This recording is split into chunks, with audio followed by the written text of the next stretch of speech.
a passion for what you're doing. This rings true because it's so hard that if you don't, any rational person would give up. It's really hard, and you have to do it over a sustained period of time. So if you don't love it, and if you're not having fun doing it, you're gonna give up.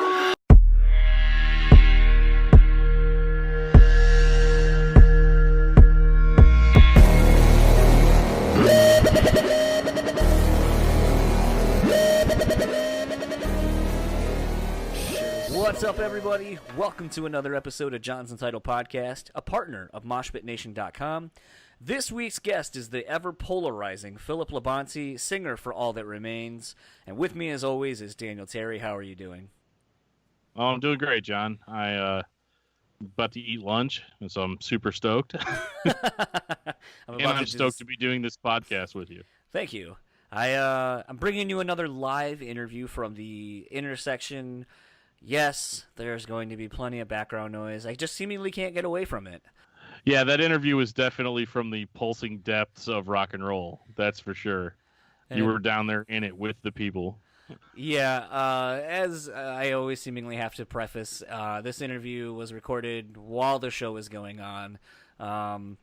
Unfortunately, just because of a show going on and space not always being available, had to do the best we could, went to a green room. Unfortunately, I was literally against the wall that the stage was right behind, so obviously you're going to hear great drumming going on. You can even hear a Deftones cover as it's happening, but you can hear Phil pretty good. I guess you just necessarily don't hear me all that well, but it is what it is. So it's like about a 30-minute interview. For the first 15 minutes, the band that was playing is still playing, and then it's easy going from there. It's a lot more quieter, and you can hear Phil and I talking. But I thought it was a pretty good chat. I mean, I was pretty surprised with how honest Phil was about, just him, the perception of him and his band. Yeah, absolutely. He sounded great. Yeah, you guys really got into some stuff, and I thought that was a little bit more open than I've seen him. I mean, obviously he's open on his own socials and all that. He's always been very outspoken, which leads to the, sometimes polarizing. But I didn't really get that from here, man.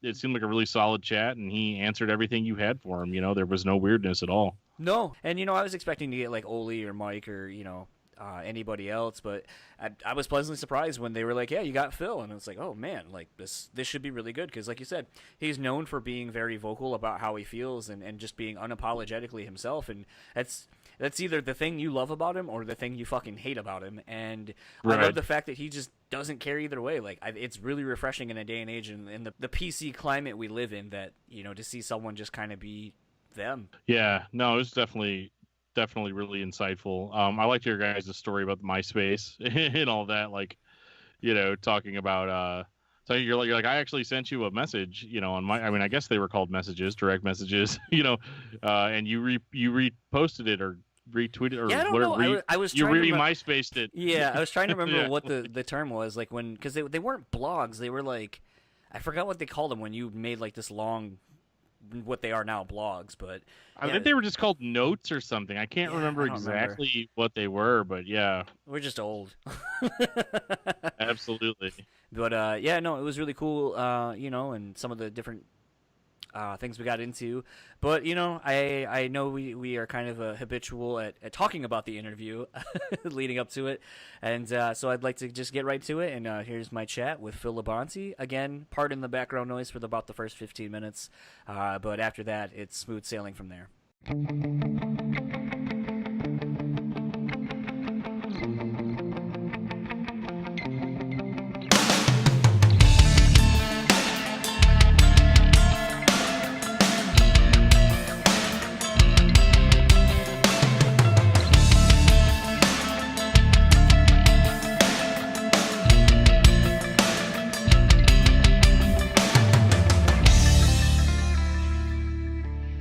So, I have the pleasure of talking with Phil Labonte of All That Remains at a very loud set here in Grand Rapids, Michigan. How are you doing? Good, man, good. So, I want to kind of hop right into it. One of your things that you are all about is cryptocurrency. Yeah. And something that was pretty interesting was very recently I got shopped a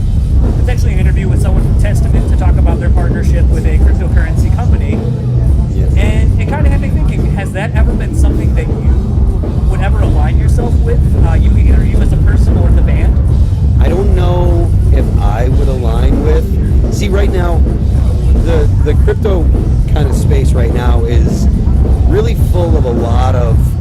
I mean, there's a lot of scams out there. Really, it's just dudes that can write a code, and the currency, may or may not do anything. They'll say that it's looking to do something or that they have this plan, but a lot of dudes are just like, if we can go ahead and write this code and get this coin listed on an exchange, pump it, and then see ya. And so, I don't know that I'm in a position where I can really discern between a good cryptocurrency, someone that actually has a project that's really gonna be able, that really has a use case, I guess, as opposed to someone that's just trying to pump and dump some shitcoin, Right. So. Yeah, a friend of mine, as I was just at the bar across the street, he was telling me that like pretty much everything is down.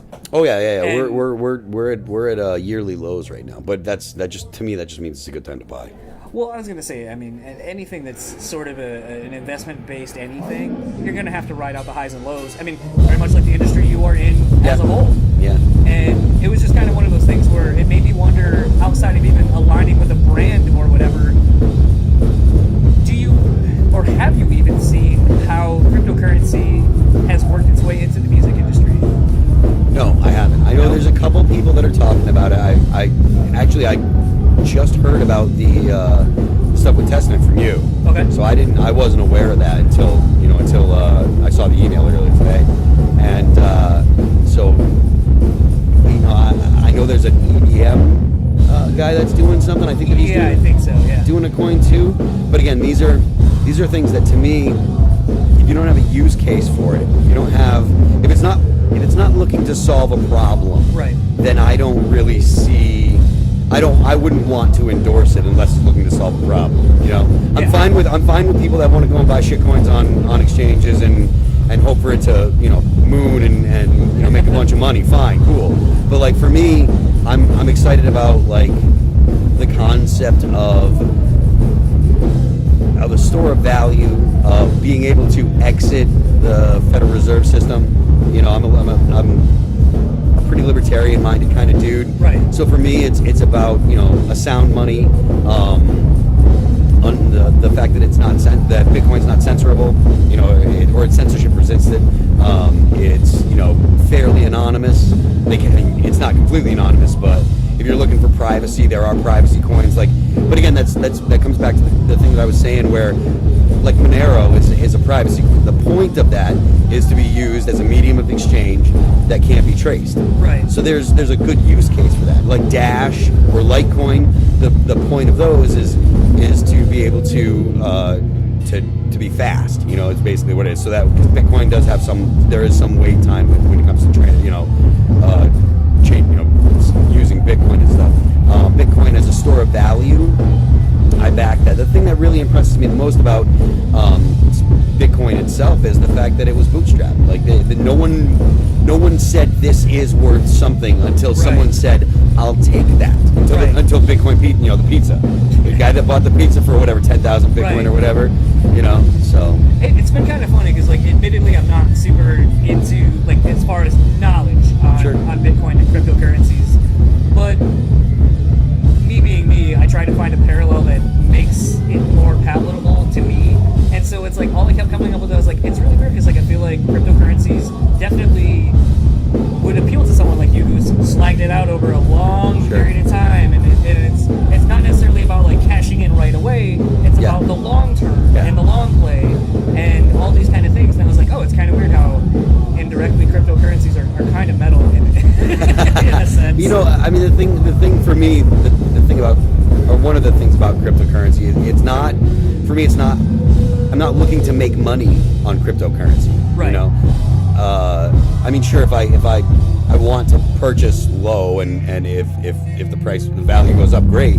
But for me, I would rather have money sitting in Bitcoin, or I'd rather have Bitcoin than money sitting in a bank, in a bank account, because I know that there's going to be fees on the bank account. There's going to be inflation, whether you like it or not. They're going to raise interest rates. All these things are going to affect the value of your money. Right. And I think that over the long term, something like Bitcoin is going to retain its value in a way that a dollar won't be able to. Kind of shifting. Too much Rick and Morty. Shifting gears here. Want to talk a little bit about the latest release, Madness. At this point in your career, do you as an individual, or even, I guess if you can speak on behalf of the members of your band, really even pay attention to the quote-unquote critics or quote-unquote fans anymore? I try not to. Okay. I quit drinking about a year and change ago, so I pay less attention now. If I was, tied one on and I'm on Twitter and I see someone says something, I would be liable to get into it with them. Because I'm a shit poster at heart. I grew up on the, I grew up with the internet. Like when I was a teenager is when message boards started, and when ASL? AOL and all that stuff. So for me, it was always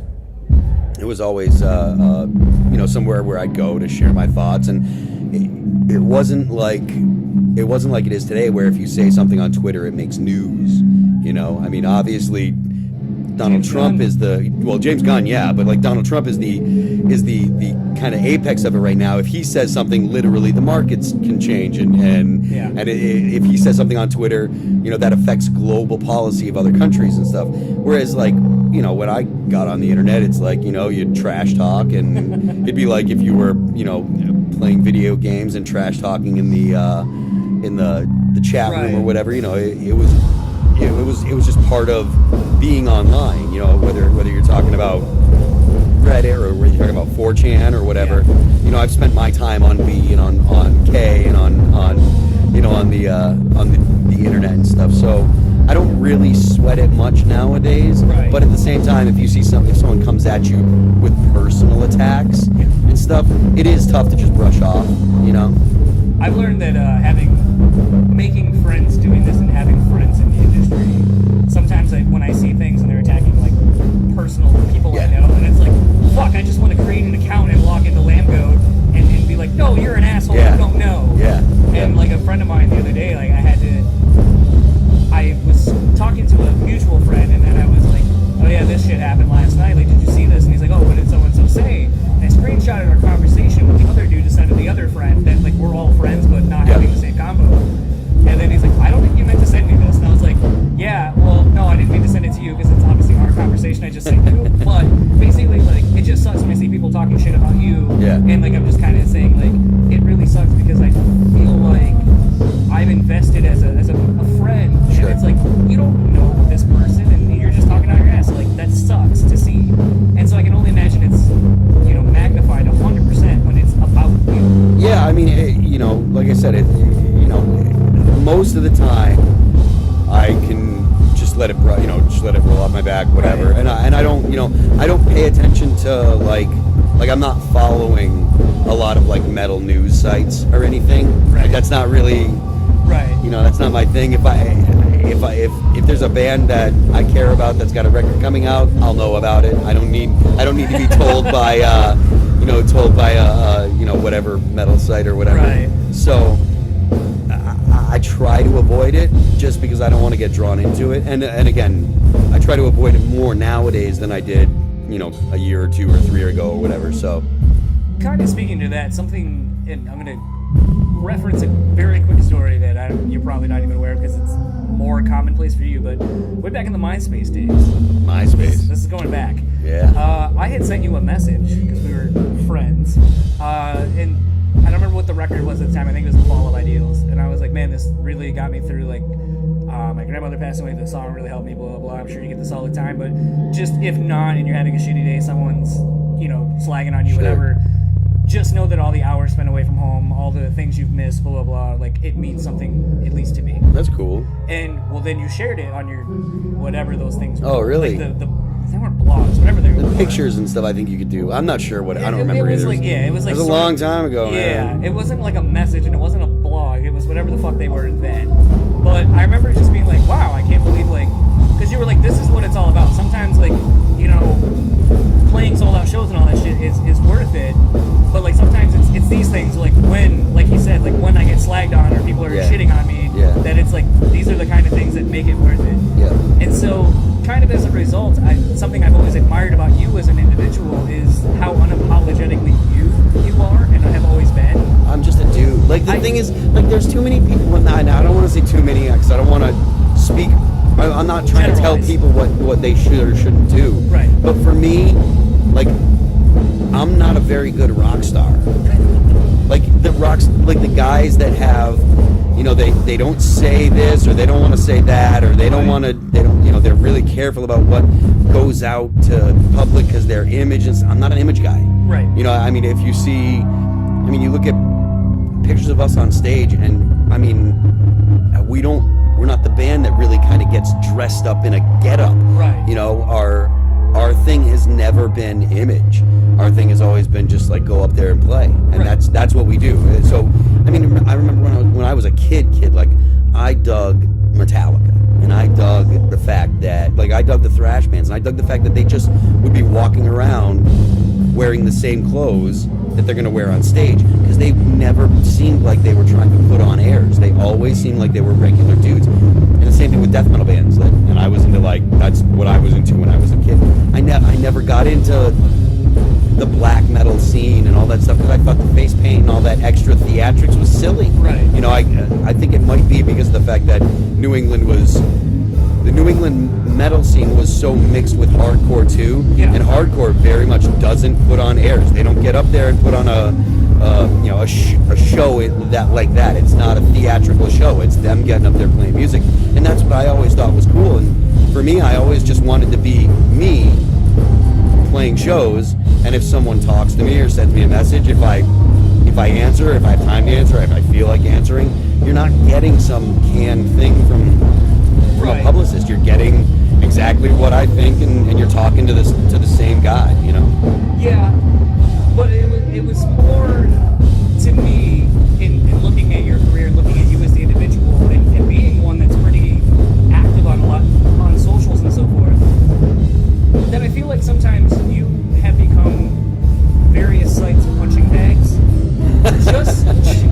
just for you being you and speaking your mind, which is what everyone does, especially on the internet. But I don't know, it's just kind of weird when I look at certain situations. Like I was just saying, like how sometimes I'll see friends get attacked, and like, that's not deserving. Like, they're just saying something that you would say, except for they have more clout, quote unquote, than you do, and now you're getting lambasted for it. And it's like, it just seems like sometimes where you are engaging people in a discourse, not an argument, a discourse, to try to further educate someone and make them see your side if they don't agree with you.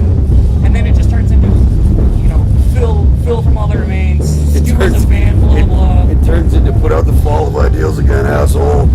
And I don't feel like that's very fair.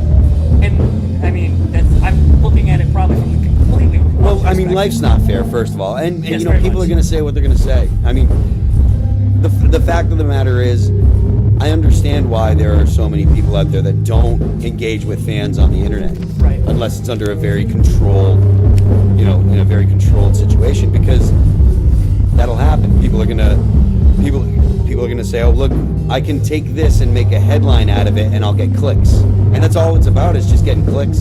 They're just looking to make money. Right. So, you know, and it's I mean, it is what it is. You know, people are going to dog you for what you say. If they can come up with a way to make you look bad or to make you look good, if that's what they're after, you know, if they can come up with a way to spin it to get clicks, then that's really all it is. It's just a matter of, you know, someone trying to cash in on someone. It's someone trying to cash in on your work, on your name. Yeah. So, I just always kind of wondered, like, because I mean, I'll see you kind of post things about, like, oh, well, you know, this thing, kind of like, you know, I had something that Des said in an episode of mine that, you know, he was talking about people that were potentially interested in trying to be on the first Outlaw Country record that they did. Sure, yeah. And then it got spun that, like, oh, he said Corey Taylor was going to do the next one. And he's like, I didn't say that. I said he said he wanted to be a part of it. It's like game of telephone. Yeah. And so I just kind of wonder sometimes, like, does it make, like, you know, like I said, you're active on socials, does it make you just sometimes be like, fuck, I can't even do the thing that I want to do because I enjoy doing it and I enjoy the interaction, because someone might sit there and spin it some other way, and it's like, I didn't fucking say that. Yeah, I mean, it's never stopped me. I mean, because It's true, too. people are gonna gonna hear what you're saying, and they're gonna perceive it the way that their own bias already has. So if someone doesn't like you, Right. and they hear something, then they're gonna be like, so for instance, there's this one dude that was doing a review Okay. of a record, and he didn't like, obviously he didn't like us, he didn't like me, and he's like, because there's a line that in a song that says, "You make me look good doesn't get any better. If you were going out, let's go out together." He's like, well, obviously this guy's a misogynist. I'm like, how does that? And I didn't engage with that. I was like, that's the dumbest thing I've ever heard. But it's like, we had a female bass player for a decade. Right. And I was married to a woman that deployed 2 times, and I was like the spouse at home. If I really thought poorly of women, would that?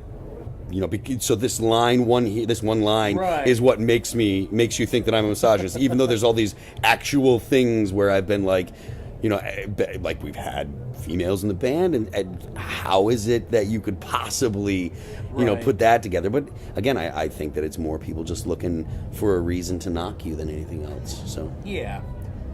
I kind of, speaking to the new album Madness, I wanted to kind of talk about the songwriting itself.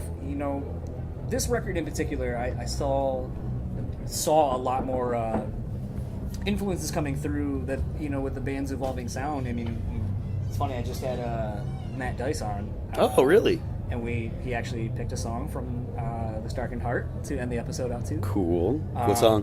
Fuck, I'm always bad with song titles. It's this something shall not fail. Focus shall not fail. Focus shall not fail. That's right. And he was like, "Oh, I was really proud of that song when we wrote it and performing it and all that kind of stuff." But it was kind of funny going back and listening to him, knowing Tyler Strotzel, and him kind of being like, "Yeah, Dice isn't really big into metal." And so it's like, once I knew that, I was like, "Huh." The fact that that he was in All That Remains was kind of interesting. So I mean, in talking about that and that time period of the band, it was kind of fun talking to someone who's kind of ready to get out of that scene. Sure. But I mean, you go back that far into the band's career and what you've done, like the band's just constantly evolved, and Yep. it's something that I've always found kind of refreshing from you guys, like never knowing exactly what you're gonna do. And I kind of wondered, is it kind of crazy to you to see how successful you guys have become, especially with the newer material actually being the thing that people enjoy more, as opposed to resting on the fall of ideals, like the 20th anniversary tour thing? I mean, we've talked about doing that, which I mean, I kind of would like to do that, but at the same time, it's like because we came up in a scene Right. that was kind of a trend, and we were looking for a way to not go away, because everyone knows that trends go away. Yes. So we were like, well, if you're trying to not be in a trend, don't do what the trend tells you have to do. So that's why we started trying to, expand out and we put songs that actually got on the radio, or put out songs that actually got on the radio, and continued to push the envelope of what we're quote unquote allowed to do. Right. And that's the reason that, there's, I'm not going to name names, but there's a slew of bands that in 2006 people thought were great and blah, blah, blah, blah, blah, and they're not around anymore. Because they were... does a great job of referencing the old Ozfest and be like, where are these fucking bands now? Yeah, It's like, it's true. I mean, they don't exist or whatever, and it's like, the only reason that we managed to not go away like so many other bands did is because we didn't do what the trend said we're supposed to do. right. We avoided doing the same thing over and over, and we took a lot of risks and we took a lot of chances, and some of them worked out well, some of them didn't work out well. But the fact of the matter is, if we didn't take those chances, then we probably would have been done 5-10 years ago.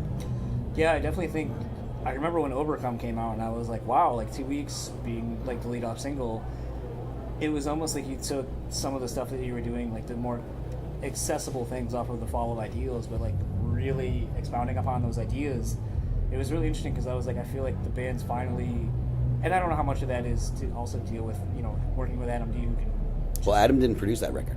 Not Overcome, no. Oh, I'm talking okay. about the Fall of Ideals. Working with Adam on Yep. the Fall of Ideals, because as much of an audio nerd as I sometimes am, like, I remember, not being partial, that's Jesse's old band. The band he did with Ken. Ken Susi? Yeah, the pop rock band that he was doing with him. Oh, jeez, I forget the name of it. Fuck. I have it on my phone. I can think of it too. Burn Your Wishes. Oh, okay, yeah, Burn Your Wishes. That was it. And yep. I mean, it's like, you know, people love that, but it's like, that's not Unearth and that's not Killswitch. No. But I mean, it's like, why is it okay for these people to kind of do these things? Because they didn't do it as Unearth and they didn't do it as Killswitch. I guess, but it's one of those things where sometimes, like, I look at, because that was all around the same time initially that Burn Your Wishes came out, that little EP that they did. And it just kind of made me wonder, it's like, okay, like, just working with someone like Adam who likes all these kinds of things, you know, kind of, and, you know, at that point they had a Heartsick blowing up and all that kind of shit, and just kind of being like, hey, look, I have kind of figured out ways to incorporate maybe some more melodic things, and if you're not, like, kind of paying attention to that and being like, I mean, that's kind of what we want to do, but, like, we just, I guess, didn't know how to figure out how to get there. Like, we didn't, and you're kind of laying the breadcrumbs down for us, like, hey, I guess we can kind of do this and see how it fits us. I mean, I don't know. We really just kind of were like, hey, you know, let's try this and see what happens. An interesting story about 2 weeks. When we first did that song, the verses were screamed. Really? Yeah. And I got into a fight with our label about doing the verses screamed. And I was like, I don't want to do them all. I don't want it to be all sung. And they're like, the singing sounds, because I did it, and we were talking about how we were going to release it. And I was like, I don't think that we should do that song with the singing verses. I think we should do the screaming verses. And they were like, no, you're wrong. And I'm like, I'm telling you, I really, really don't think. And obviously it was because a big part of it was because I was apprehensive about putting a song like that out and stuff. And I was like, I don't know, dude. I don't know how people are going to receive it, blah, blah, blah. And they were like, blah, blah, blah, blah, blah. It's got to be, it's so much better this way, blah, blah, blah. And I was like, okay, but let it be known, I think you're wrong.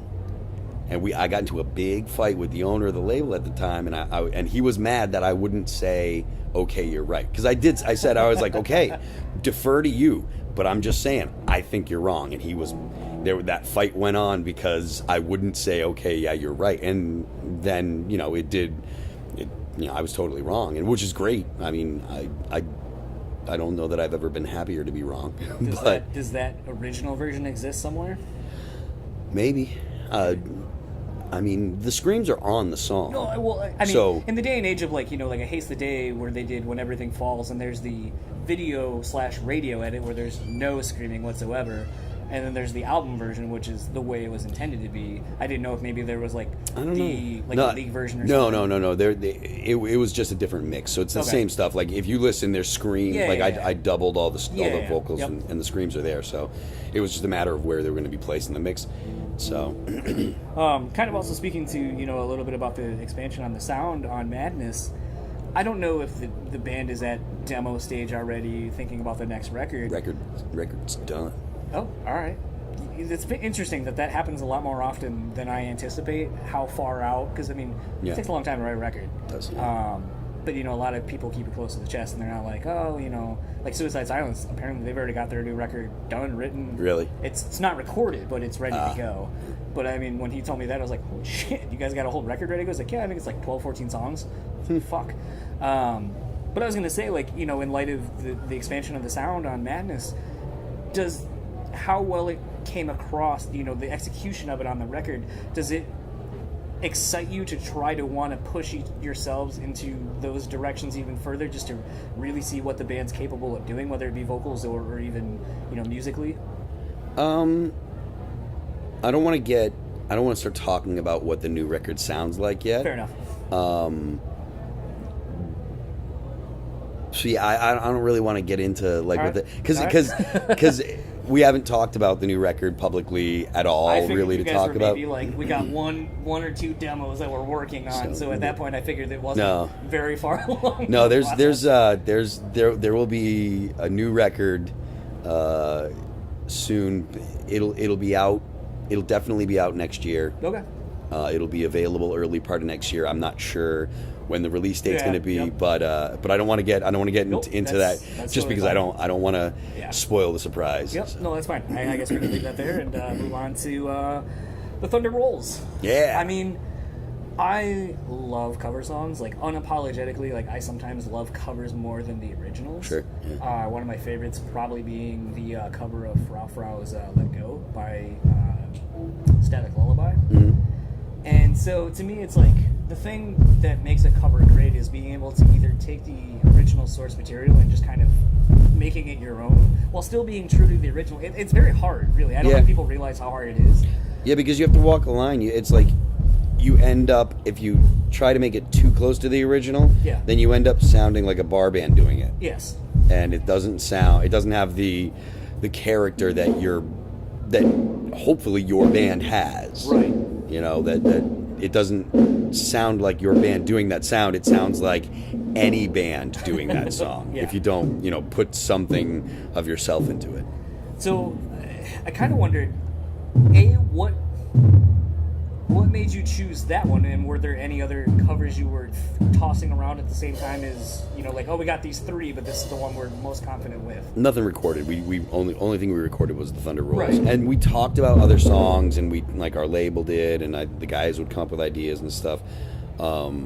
But it always kept coming back to the Thunder Rolls as kind of the best one. It's a moody song. It's kind of dark. It lends itself to metal, kind of. So we were just like, you know what? This is kind of the way to go. It'll come out good. So when working on the song, how long did it take to kind of find where you were going to take it? There were a couple mixes that we went through. Okay. A couple different. Our producer kind of went and. Howard, he kind of gave it to some other people and said, hey, what do you think about this? And had some other people kind of touch on it and stuff. And it took a couple passes, I think, to kind of get it to the point where we were happy. But I don't remember how many. Probably like maybe one or two. Okay. And then, something that, as someone who likes to just noodle around and play other people's shit, because that's what I do, something that's always interesting to me is learning more about songwriting and so forth, and you kind of start noticing, like, this person does this, to, like, their tail end of this riff kind of will go into this, or sure. I guess as a vocalist, like, the melody comes back, or they do these things. When you study a song to cover it, like, did you learn anything that maybe you didn't realize that, like, you were able to maybe apply, like, that you're like, wow, Garth Brooks, I didn't realize you were so fucking good at this? Well, Garth didn't write that one. Okay. But I don't know that there was anything on that particular song that was like, ooh, this. We were really just trying to make sure that we did a good representation of the song, because it was a huge song, and you don't want to put out a cover it's kind of bunk, Right. What I mentioned the Devil Driver Outlaws record that they just put out, the Outlaw Country Covers record that they just did. In light of this cover, I mean, would you guys ever maybe do something like Hatebreed did with, like, influences that you guys, like, were, some bands that you were influenced by, or does that sound like something that would be fun to do? It sounds like something that would be fun to do. It sounds like something that would probably never happen, knowing the personalities in the band. In a perfect world, if you guys could do it and it worked out, what would be something maybe that fans wouldn't expect you to want to do? I'd get weird. I'd probably want to do, like, Kyoto by Skrillex. Okay. Or I was almost hoping you were going to go, like, Side A or something. Well, or something like, I was going to go and do something like, like, try and come up with a way to do, like, Fumbling Towards Ecstasy by Sarah McLachlan. All right. Or, I would be the guy that's pushing for the weird stuff. The other guys would be like, well, let's do this and that and blah, blah, blah. But I'd be like, I'd throw some kind of weird thing in there. I'd be like, let's do this, or something odd, something. I tend to be the guy that wants to push the envelope the most. Yeah. That wants to be like, I want to try doing weird stuff. Let's try this. Let's do this different and stuff.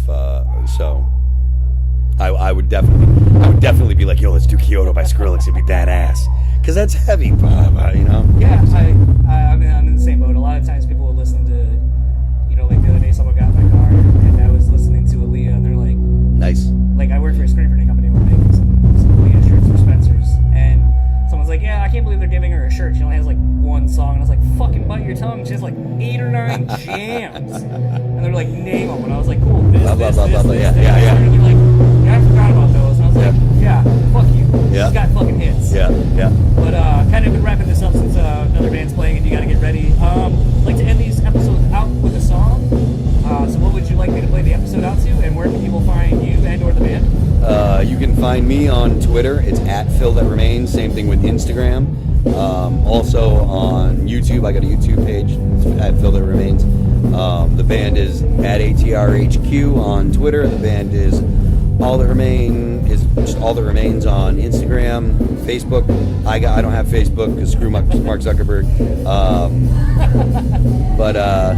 Yeah, and then for the song going out, do Kyoto by Skrillex. All right. Yeah. Awesome. Well, thank you very much for doing this. And Thank you. The band can be found on tour for a little bit longer. And as I guess you kind of heard, there might be a new record sometime in the first quarter of the year, maybe. Coming soon. We'll say that. Awesome. Thank you very much. Cool. So that was my chat with Phil Labonte, singer for All That Remains. Dan, as someone who wasn't actually in the room, what did you think of that? I thought it was good, man. I really enjoyed his points about just literally not giving a shit about what people think, and but I mean, I think there's a certain sense of he gives a little bit more of a shit in that, like, he's not quite as vocal as he once was. Right. But I don't know if that was more of just a business decision. I don't think it's because he's like butthurt by anything anyone said or what he said or anything. And like I said, man, I think Phil's just a guy that gets a lot of undue hate.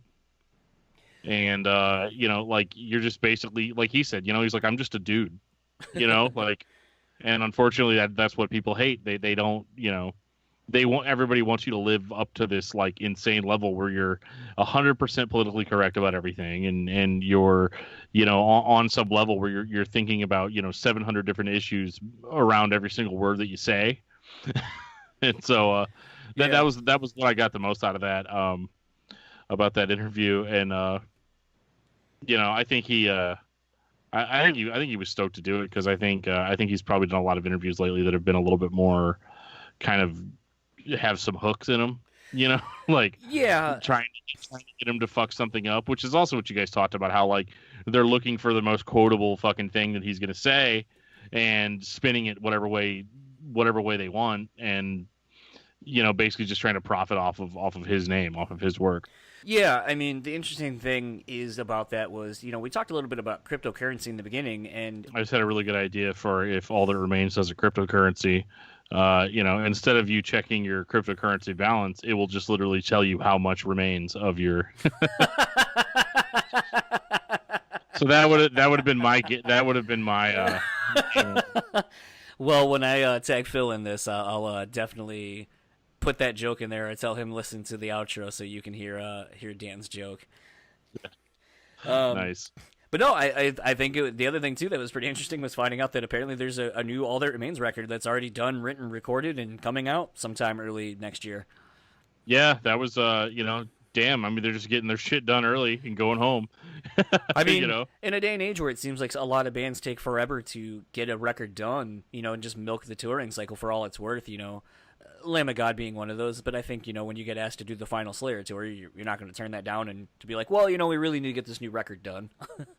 Right, yeah. But the fact that, like you said, record's done, it's like, wow. I mean, I definitely got to say, I'm pretty interested to see what it sounds like in light of how Madness is. And the other thing, too, in listening back to this, just to see how bad it sounded when the band was playing, I don't know if you caught it, but I made a comment offhand.